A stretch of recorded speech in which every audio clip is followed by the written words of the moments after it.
नमस्कार दोस्तों, स्वागत है आपका हमारे इस यूट्यूब चैनल में जिसका नाम है वीकेसी विशु। आज का हमारा टॉपिक है ज्ञान और पाठ्यक्रम, नॉलेज एंड करिकुलम। इसके ऊपर आज हम 50 क्वेश्चन लेके आए हैं। और जिसने हमारा चैनल सब्सक्राइब नहीं किया है तो सब्सक्राइब कर लें, साथ ही बेल आइकन बटन को भी दबा लें। और इनमें से 70 से 80% जो क्वेश्चन है वो आपके आने वाले हैं, तो कृपया करके वीडियो पूरी देखें। तो चलिए शुरू करते हैं। पहला क्वेश्चन है हमारा, भारत में शिक्षा का अधिकार कानून लागू हुआ था।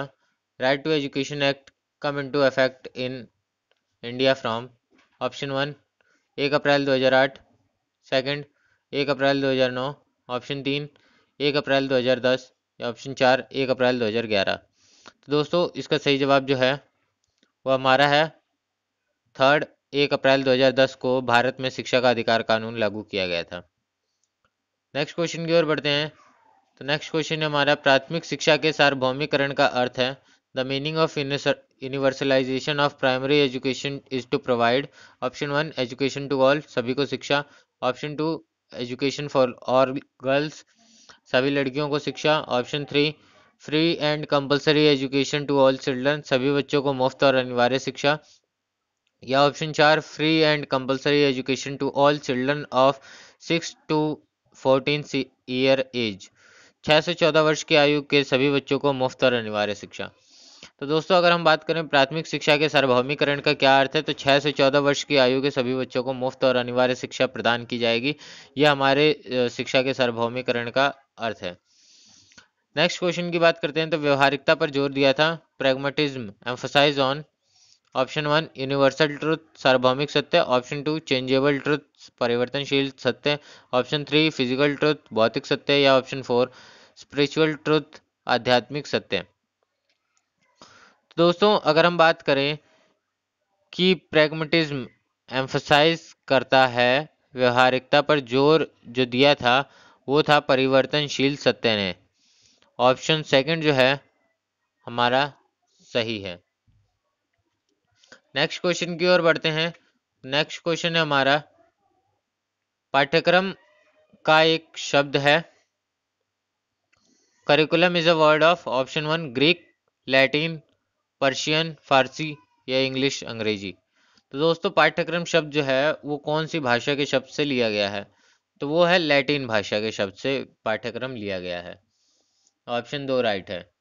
नेक्स्ट क्वेश्चन पे आते हैं। तो Shri Aurobindo international centre of education कहाँ पर स्थित है, तो ऑप्शन 1 चेन्नई, पुडुचेरी, कोलकाता और दिल्ली। तो इसका सही जवाब जो है वह है हमारा पुडुचेरी में। पुडुचेरी में Shri Aurobindo centre of education जो है वो स्थित है। नेक्स्ट क्वेश्चन पे आते हैं। नेक्स्ट क्वेश्चन हमारा, दर्शन की वह शाखा जो शिक्षक पर अधिक बल देती है। The branch of philosophy which emphasise more on the teacher. Option 1 realism, यथार्थवाद। ऑप्शन 2 नेचुरलिज्म, प्रकृतिवाद। ऑप्शन 3 आइडियलिज्म, आदर्शवाद। या ऑप्शन 4 एग्जिस्टलिज्म। तो यहाँ पे हमारे पास चार ऑप्शन हैं, तो इसका थर्ड ऑप्शन जो है आदर्शवाद दर्शन की शाखा है जो शिक्षक पर अधिक बल देती है और शिक्षक को ही केंद्र बिंदु मानकर ये चलती है, आदर्शवाद।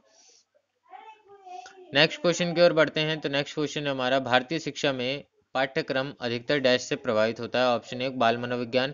ऑप्शन 2 शिक्षक का व्यक्तित्व। ऑप्शन 3 परिवार की संरचना। या ऑप्शन 4 संवैधानिक प्रावधान। In Indian education, is curriculum is mostly influenced by children psychology, teachers personality, family structure, constitutional provision। तो इसका सही जवाब है, भारतीय शिक्षा में अधिकतर पाठ्यक्रम जो प्रभावित होता है वह है संवैधानिक प्रावधान से। क्यों? क्योंकि भारत में संविधान के अनुसार ही हर कार्य किए जाते हैं और एजुकेशन भी इसी के अनुसार दिया जा रहा है। अगर हम बाल मनोविज्ञान और शिक्षक के व्यक्तित्व की बात करें तो इस पे आज के टाइम पे जितना जोर पश्चिमी देशों में दिया जा रहा है उतना जोर भारत में नहीं दिया जा रहा है। तो ये दोनों आंसर जो है वो गलत है। और परिवार संरचना को लेकर भारत में किसी भी प्रकार का पाठ्यक्रम जो है वो निर्धारित नहीं किया गया है। तो हमारा ऑप्शन 4 जो है वो सही है। नेक्स्ट क्वेश्चन के आते हैं। तो संतुलित पाठ्यक्रम के रूप में जाना जाता है। Balance curriculum is also known as. Option 1 integrated curriculum, एकीकृत पाठ्यक्रम। ऑप्शन 2 एक्सपीरियंस्ड करिकुलम, अनुभवी पाठ्यक्रम। ऑप्शन 3 एक्टिविटी सेंट्रल करिकुलम, गतिविधि केंद्रित पाठ्यक्रम। ऑप्शन 4 कोर करिकुलम, मुख्य पाठ्यक्रम। तो संतुलित पाठ्यक्रम के रूप में जो जाना जाता है वो है मुख्य पाठ्यक्रम, क्योंकि मुख्य पाठ्यक्रम के अंदर हर चीज़ें समाहित होती हैं, चाहे वो हमारी शिक्षा से रिलेटेड हो, चाहे खेलकूद से रिलेटेड हो, हर चीज़ जो है वो हमारी मुख्य गतिविधि के अंदर आती है।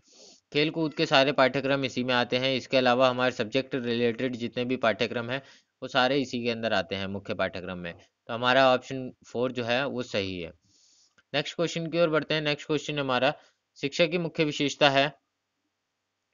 Main characteristics of education is option 1 character development, चरित्र निर्माण, ऑप्शन 2 इंटेलेक्चुअल डेवलपमेंट, बौद्धिक निर्माण, ऑप्शन 3 फिजिकल डेवलपमेंट, शारीरिक विकास, या option 4 all of the above, उपरोक्त सभी। तो दोस्तों अगर हम बात करें कि शिक्षा की विशेषता, तो उससे हमारे चरित्र का भी निर्माण होता है, बौद्धिक विकास भी होता है, शारीरिक विकास भी होता है।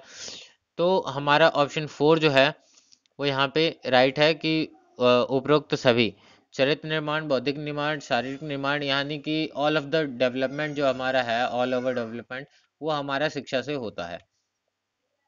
नेक्स्ट क्वेश्चन पे आते हैं। तो वेदांत किसके शैक्षिक विचारों से सर्वाधिक प्रभावित थे? Whose educational thought were most influenced by Vedant? Option 1 Vivekananda, option 2 Gandhi ji, option 3 Tagore, option 4 Aurobindo. तो यहाँ पे जो सही आंसर है हमारा कि वेदांत किसके विचारों से सर्वाधिक प्रभावित था, तो वो है ऑप्शन 1 विवेकानंद द्वारा। विवेकानंद ने वेदांत में बहुत सारी चीज़ें ऐसी थी, बहुत सारी बातें विवेकानंद जी की ऐसी थी जो वेदांत में हमारे डाली गई हैं। नेक्स्ट क्वेश्चन पे आते हैं। निम्नलिखित में से कौन राष्ट्रीय एकीकरण में बाधा है? ऑप्शन 1 जातिवाद, लिंग्वलिज्म यानी बहुभाषावाद, ऑप्शन 3 क्षेत्रवाद, या ऊपर के सभी, उपरोक्त सभी। Which of the following obstacle hurdle in national integration? Option 1 casteism, lingualism, regionalism, या ऑल ऑफ द above। तो दोस्तों अगर हम बात करें कि एकीकरण में बाधा, तो जातिवाद के आधार पर भी हम बटे हुए हैं, भाषा के आधार पर भी बटे हुए हैं, और क्षेत्र के आधार पर भी हम बटे हुए हैं। तो यहाँ पे ऑप्शन 4 जो है वो सबसे बेस्ट है यहाँ पे, उपरोक्त सभी। नेक्स्ट क्वेश्चन पे आते हैं। नेक्स्ट क्वेश्चन है हमारा, शिक्षा की सक्रिय एजेंसी, शिक्षा की सक्रिय एजेंसी निम्नलिखित में से कौन सी है? Which of the following is active agency of education? Option 1 family, option 2 newspaper, option 3 radio, option 4 television. दोस्तों अगर हम बात करें कि कौन सी सक्रिय एजेंसी है, तो वो है अखबार, क्योंकि अखबार द्वारा ही हमें जितनी भी किताबी नॉलेज है, समाज की नॉलेज है, वो हमें मिलती है। तो ऑप्शन 2 हमारा यहाँ पे अखबार सही है। नेक्स्ट क्वेश्चन पे आते हैं। जीवन भर की शिक्षा है, life long education is option 1 formal education औपचारिक शिक्षा, ऑप्शन 2 इनफॉर्मल एजुकेशन अनौपचारिक शिक्षा, ऑप्शन 3 नॉन फॉर्मल एजुकेशन अनौपचारिक शिक्षा, या ऑप्शन 4 डिस्टेंस एजुकेशन दूरस्थ शिक्षा। तो दोस्तों अगर हम बात करें जीवन भर की शिक्षा, इसमें सबसे ज़्यादा जो बेस्ट आंसर है वो है इनफॉर्मल एजुकेशन, अनौपचारिक शिक्षा, क्योंकि हमारे पास जीवन भर की शिक्षा जो है वो हम केवल स्कूल से ही नहीं लेते, बल्कि स्कूल के अलावा हमारी जो जीवन भर की शिक्षा है वो स्कूल के अलावा अलग जगह से हम ज़्यादा ग्रहण करते हैं, खासकर हमारे समाज से, हमारे जीवन से, या हमारे जीवन में जो कुछ घटित हुआ है उससे हम शिक्षा लेते हैं। तो अनौपचारिक शिक्षा का यहाँ पे महत्वपूर्ण योगदान है। नेक्स्ट क्वेश्चन की ओर बढ़ते हैं। पहला आदर्शवादी दार्शनिक था, फर्स्ट आइडियलिस्टिक फिलोसफर वाज सुकरात, प्लेटो, अरस्तु, कांत। तो दोस्तों यहाँ पे पहला आदर्शवादी जो दार्शनिक था वो थे सुकरात। सुकरात ने आदर्शवादी दार्शनिक की दर्शन की आदर्शवादी दर्शन की स्थापना करी थी। नेक्स्ट क्वेश्चन पे आते हैं। नेक्स्ट क्वेश्चन है, डिग्री के साथ सेवा के विलंब की सिफारिश किसने की थी?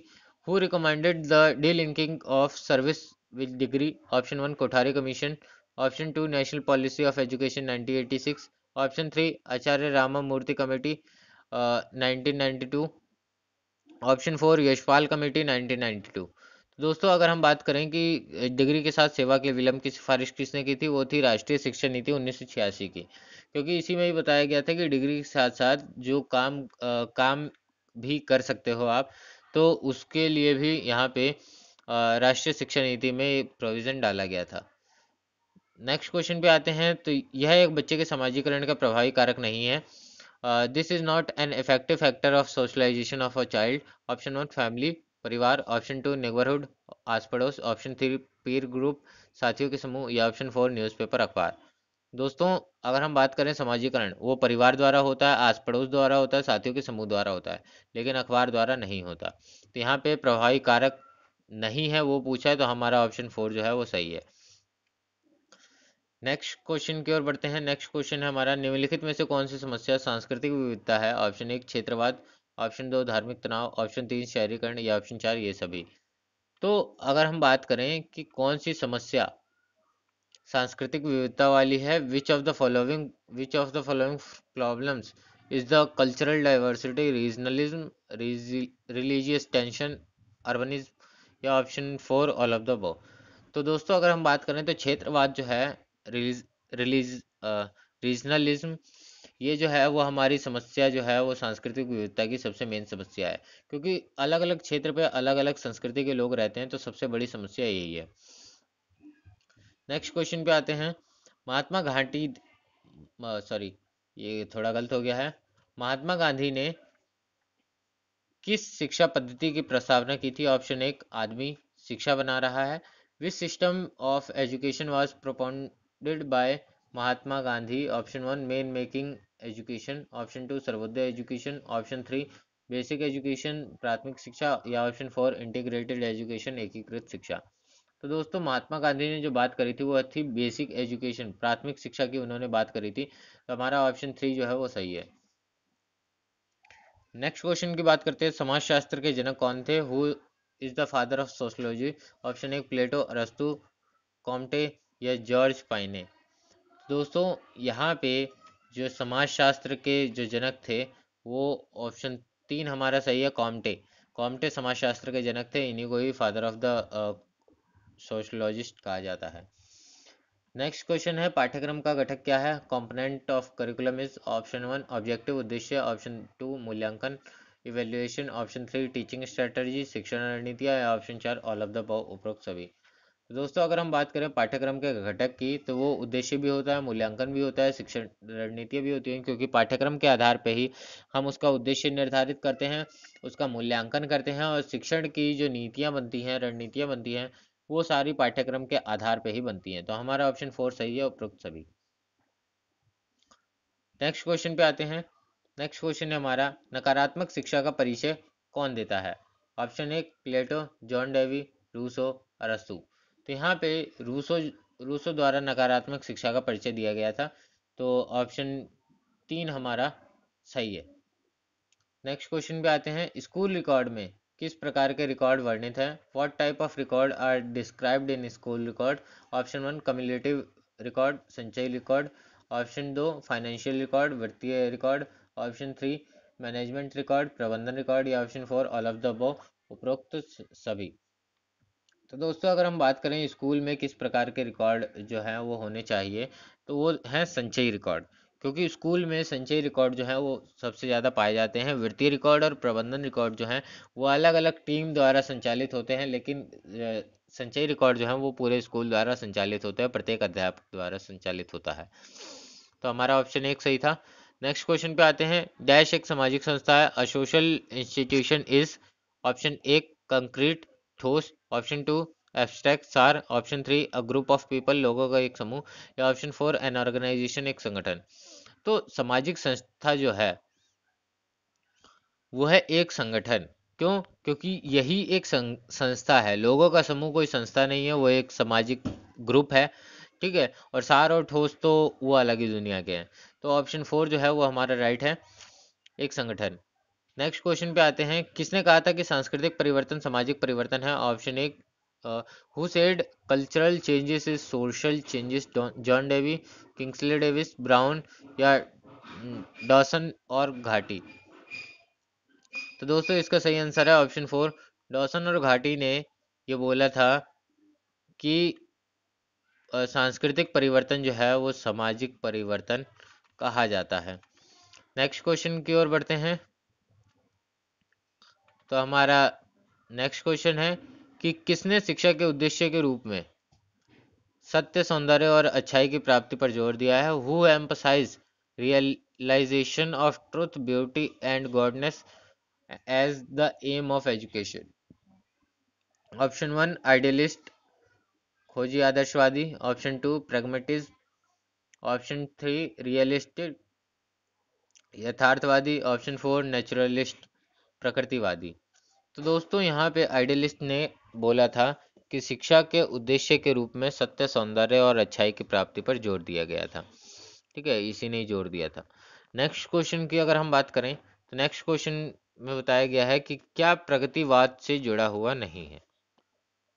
What is not associate with pragmatism. तो यहाँ पे हमारे ऑप्शन है उद्देश्यपूर्ण शिक्षा, अनुभव आधारित शिक्षा, स्वतंत्रता आधारित शिक्षा या आत्म साक्षात्कार के लिए शिक्षा। Purposive education, experience based education, freedom based education या एजुकेशन फॉर सेल्फ रियलाइजेशन। तो यहाँ पे हमारा आंसर है option 4, education for self realisation. वो प्रगतिवाद से जुड़ा हुआ नहीं है। नेक्स्ट क्वेश्चन की ओर बढ़ते हैं। नेक्स्ट क्वेश्चन है हमारा, प्रोजेक्ट विधि द्वारा सीखना तकनीकी रूप से जाना जाता है। Learning by project method is technically known as. Option 1 identical learning, आकस्मिक शिक्षा, एक्सीडेंटल लर्निंग, आकस्मिक शिक्षा। ऑप्शन 2 एफिशिएंट लर्निंग, कुशल शिक्षा। ऑप्शन 3 सिस्टमैटिक लर्निंग, व्यवस्थित शिक्षा। या ऑप्शन 4 एडुकेट लर्निंग, पर्याप्त शिक्षा। तो यहाँ पे जो प्रोजेक्ट विधि द्वारा सीखना जो तकनीकी रूप से जाना जाता है वो है हमारे आकस्मिक शिक्षा के रूप में, एक्सीडेंटल लर्निंग के रूप में। नेक्स्ट क्वेश्चन पे आते हैं कि ग्रीक शब्द से लिया गया है। ऑप्शन 1 ग्रीक वर्ड फिलो से, ऑप्शन 2 लैटिन वर्ड फिलो से, या ऑप्शन 3 अमेरिकी वर्ड फिलो से, या ऑप्शन 4 ऑल इनमें से कोई नहीं, नन ऑफ दिस।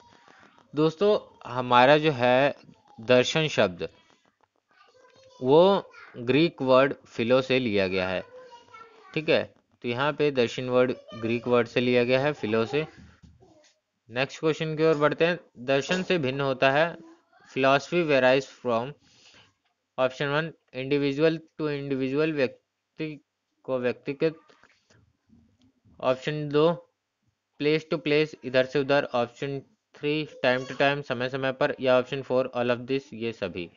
तो दर्शन से जो अलग होता है, दर्शन से अलग जो है वो ये सारे हैं, क्योंकि दर्शन में कभी भी इन सब चीज़ों की बात नहीं की जाती, व्यक्तिगत बात नहीं की जाती है, इधर उधर की बातें नहीं की जाती है, समय समय की बातें नहीं की जाती है। तो हमारा ऑप्शन 4 है, सही है। नेक्स्ट क्वेश्चन पे आते हैं। नेक्स्ट क्वेश्चन हमारा, सांख्य दर्शन। सांख्य दर्शन के लेखक किसे कहा जाता है? Who said to be the author of Sankhya philosophy? Option 1 Sankhya Chandra, option 2 Chandra Sankhya, option 3 Sheikh Kapil, Rishi Kapil, या ऑप्शन 4 मनोहर वर्मा। तो दोस्तों सांख्य दर्शन के लेखक जो हैं ऋषि कपिल, या सांख्य दर्शन के निर्माता जो है ऋषि कपिल को कहा जाता है। नेक्स्ट क्वेश्चन पे आते हैं। किस दर्शन को ज्ञान मार्ग के रूप में जाना जाता है? विच फिलॉसफी इज नोन एज ज्ञान मार्ग? ऑप्शन 1 सांख्य फिलॉसफी, सांख्य दर्शन। ऑप्शन 2 वेदांत फिलॉसफी, वेदांत दर्शन। ऑप्शन 3 वेद फिलॉसफी, वेद दर्शन। ऑप्शन 4 शास्त्र फिलॉसफी, शास्त्र दर्शन। तो दोस्तों अगर हम बात करें कि किस दर्शन को ज्ञान मार्ग के रूप में जाना जाता है, वो है सांख्य दर्शन। ऑप्शन 1 हमारा सही है। नेक्स्ट क्वेश्चन पे आते हैं। नेक्स्ट क्वेश्चन हमारा, गैर औपचारिक शिक्षा का एक उदाहरण है। An example of non formal education is. Option 1 family, परिवार। Option 2 school. ऑप्शन 3 यूनिवर्सिटी, विश्वविद्यालय। या ऑप्शन 4 नन ऑफ दिस। तो दोस्तों हम यहाँ पे बात करिए गैर औपचारिक, नॉन फॉर्मल या इनफॉर्मल एजुकेशन। तो परिवार को छोड़ के स्कूल और विद्यालय में यहाँ पे फॉर्मल एजुकेशन पढ़ाई जाती है, और यहाँ पे पूछा गया है इनफॉर्मल। ठीक है, तो यहाँ पे परिवार जो है वो हमारा, परिवार जो है वो यहाँ पे सही आंसर है। नेक्स्ट क्वेश्चन की ओर बढ़ते हैं। निम्नलिखित में से जीवन केंद्रित शिक्षा को किसने बढ़ावा दिया है? जीवन केंद्रित शिक्षा को यानी लाइफ सेंट्रल एजुकेशन किसने प्रमोट किया है? Option 1 Vivekananda, John Dewey, Aurobindo, या टैगोर। तो दोस्तों जीवन केंद्रित शिक्षा जो है वो हमारी जॉन डेवी द्वारा करी गई थी। जीवन केंद्रित शिक्षा को बढ़ावा दिया गया था। नेक्स्ट क्वेश्चन हमारा, रामकृष्ण मिशन द्वारा स्थापित किया गया था। Ramakrishna mission was founded by? Option 1 Swami Dayanand, Swami Vivekanand, Option 3 Raja Ram Mohan Roy, या Option 4 गुरु। तो यहाँ पे रामकृष्ण मिशन की बात करी गई है, तो ये स्वामी विवेकानंद द्वारा स्थापित किया गया था। नेक्स्ट क्वेश्चन पे आते हैं। नेक्स्ट क्वेश्चन हमारा, ग्रीक शब्द प्रगमा का क्या अर्थ है? तो ऑप्शन 1 है ट्रुथ, सत्य, ऑप्शन 2 एक्ट और डीड, अधिनियम या विलेख, ऑप्शन 3 यूटिलिटी, उपयोगिता, ऑप्शन 4 ब्यूटी, सुंदरता। दोस्तों इसका सही जवाब है ऑप्शन 2, ग्रीक शब्द प्रगमा का जो अर्थ है अधिनियम या विलेख है। नेक्स्ट क्वेश्चन की ओर बढ़ते हैं। नेक्स्ट क्वेश्चन हमारा, मूल्यों के विज्ञान के रूप में जाना जाता है। The science of value is known as, option 1 axiology, मूल्य मीमांसा, कॉस्मोलॉजी, ब्रह्मांड विज्ञान, ऑप्शन 3 सोशियोलॉजी, नागरिक शास्त्र, या ऑप्शन 4 नन ऑफ दिस, इनमें से कोई नहीं। तो दोस्तों यहाँ पे जो मूल्यों के विज्ञान के रूप में जो जाना जाता है वो है मूल्य मीमांसा। नाम से ही पता चल रहा है मूल्यों का विज्ञान, मूल्य मीमांसा। तो हमारा ऑप्शन 1 सही है। नेक्स्ट क्वेश्चन की ओर बढ़ते हैं। नेक्स्ट क्वेश्चन हमारा, जॉन डेवी किस विचार के प्रतिपादक थे? तो ये क्वेश्चन हमारा रिपीट हो रहा है। रियलिज्म यथार्थवाद, ऑप्शन 2 प्रैग्मेटिज्म व्यवहारवाद, ऑप्शन 3 आइडियलिज्म आदर्शवाद, या ऑप्शन 4 नेचुरलिज्म प्रकृतिवाद। तो जॉन डेवी जो विचारक थे वो थे आदर्शवाद के। आइडियलिज्म की जो खोज जो की थी, उनके विचार जो शुरू किए थे वो थे जॉन डेवी आदर्शवाद के। नेक्स्ट क्वेश्चन है, किसने कहा था कि शिक्षा एक ध्वनि निकाय में ध्वनि दिमाग का निर्माण है? यानी who said the education is the creation of sound minded in a sound body? ठीक है, तो इसका आपके ऑप्शन है Aristotle, option 2 Rousseau, option 3 Dewey, या ऑप्शन 4 प्लेटो। तो दोस्तों की शिक्षा एक ध्वनि का निकाय है और ध्वनि दिमाग का निर्माण है। तो ये हमारा बोला गया था अरस्तु द्वारा। ऑप्शन 1 सही है। नेक्स्ट क्वेश्चन पे आते हैं कि प्रोजेक्ट विधि की शुरुआत किसने की थी? Who introduced project method? Option 1 John Dewey, Montessori, Plato, या फॉरवेल। तो दोस्तों प्रोजेक्ट विधि की जो शुरुआत हुई थी वो जॉन डेवी द्वारा शुरू हुई थी। ऑप्शन 1 हमारा सही है। नेक्स्ट क्वेश्चन की ओर बढ़ते हैं कि नकारात्मक शिक्षा का परिचय किसने दिया था? प्लेटो, जॉन डेवी, रूसो, अरस्तु। Who introduce negative education? Plato, John Dewey, Rousseau, Aristotle. ये भी हमारा क्वेश्चन रिपीट हो रहा है, इसका सही जवाब है रूसो। रूसो ने नकारात्मक शिक्षा की बात बोली थी। नेक्स्ट क्वेश्चन पे आते हैं। नेक्स्ट क्वेश्चन है हमारा कि सर्वप्रथम किसने सांस्कृतिक प्रसार शब्द की अवधारणा की? Who first conceptualise in term of cultural diffusion?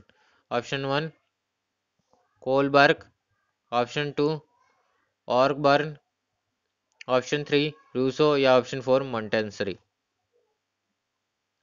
तो दोस्तों इसका सही जवाब है कोलबर्ग ने सांस्कृतिक प्रसार शब्द की अवधारणा जो थी वो प्रस्तुत करी थी। नेक्स्ट क्वेश्चन पे आते हैं। धार्मिक शिक्षा की जोरदार वकालत की जाती है। Religious education is strongly advocate by? Option 1 pragmatist, option 2 idealist खोजी आदर्शवादी, ऑप्शन 3 रियलिस्ट यथार्थवादी, या ऑप्शन 4 नेचुरलिस्ट प्रकृतिवादी। तो धार्मिक शिक्षा की जो जोरदार वकालत की जाती है वो हमारा आइडियलिस्ट में की जाती है, आदर्शवादी। और इसमें ही जो आत्मा परमात्मा का जो रोल है, या आत्मा का परमात्मा से मिलन, ये इसी में ही बताया गया है। इसके अलावा नेक्स्ट क्वेश्चन है हमारा, महामारी विज्ञान से संबंधित है।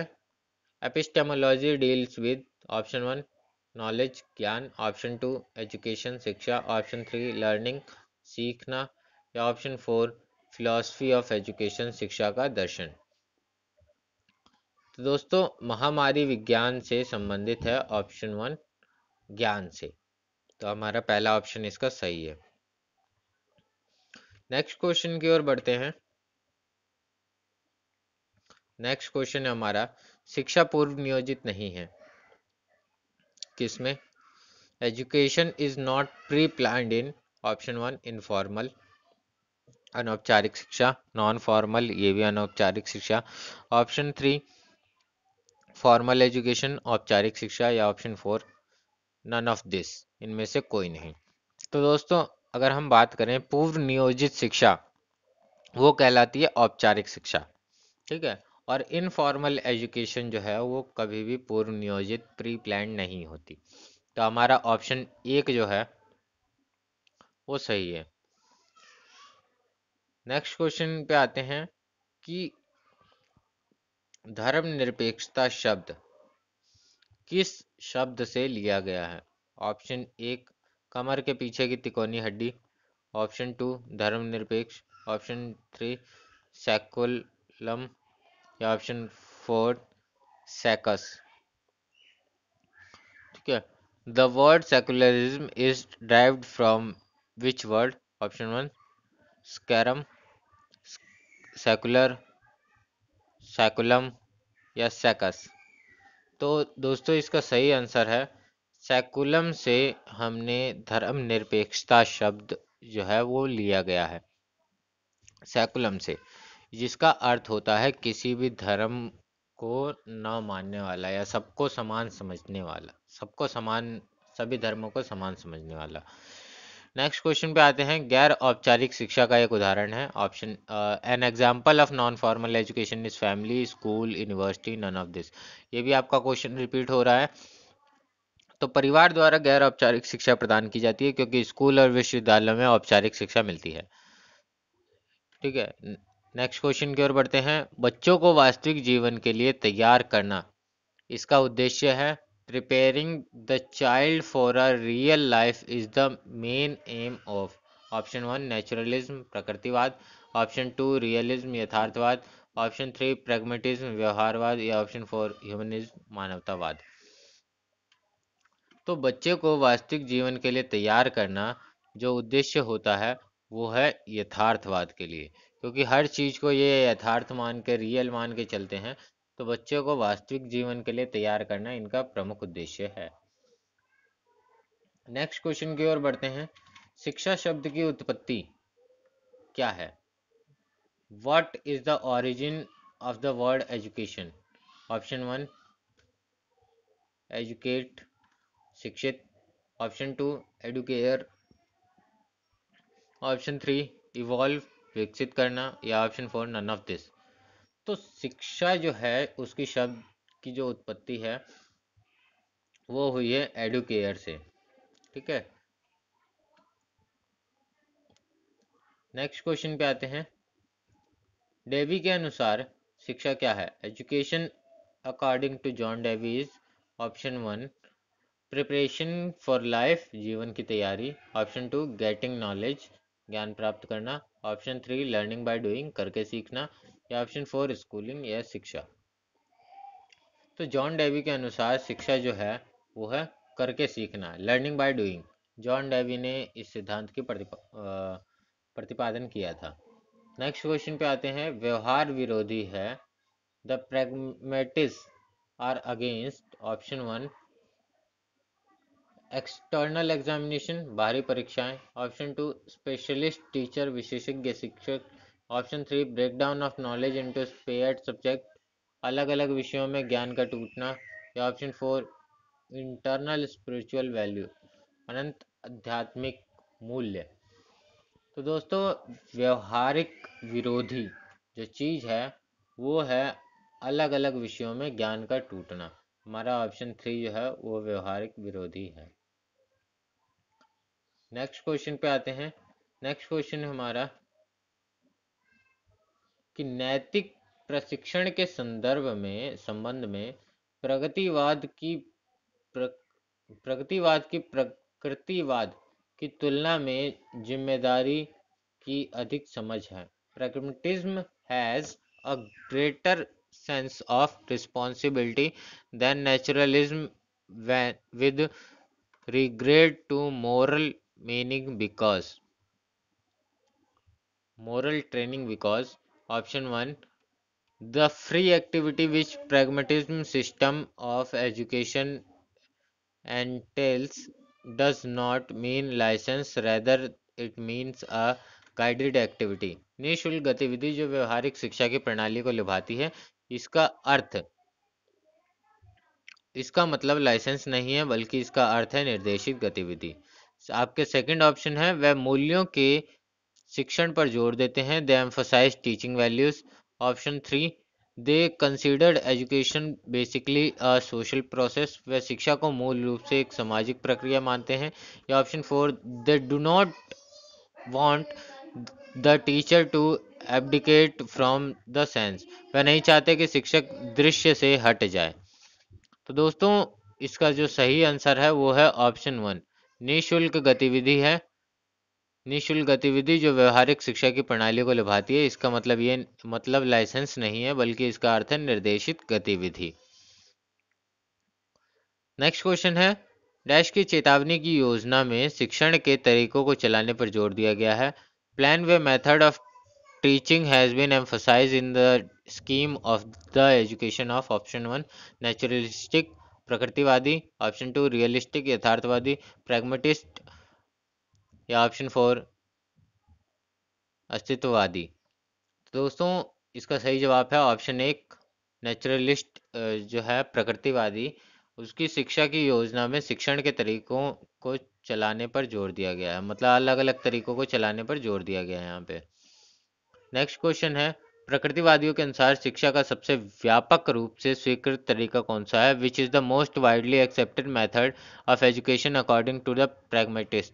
ऑप्शन 1, लेक्चरिंग बाय टीचर, शिक्षक द्वारा व्याख्यान। Option 2, living the child free to learn, बच्चों को सीखने के लिए स्वतंत्र छोड़ना। ऑप्शन 3, लर्निंग बाय डूइंग, करके सीखना। या ऑप्शन 4, ह्यूरिस्टिक मेथड, ह्यूरिस्टिक विधि। दोस्तों, यहाँ पे क्योंकि प्रगतिवादियों के अनुसार शिक्षा का सबसे व्यापक रूप जो वो है करके सीखना, लर्निंग बाय डूइंग, स्वीकृत सबसे व्यापक स्वीकृत तरीका यही है।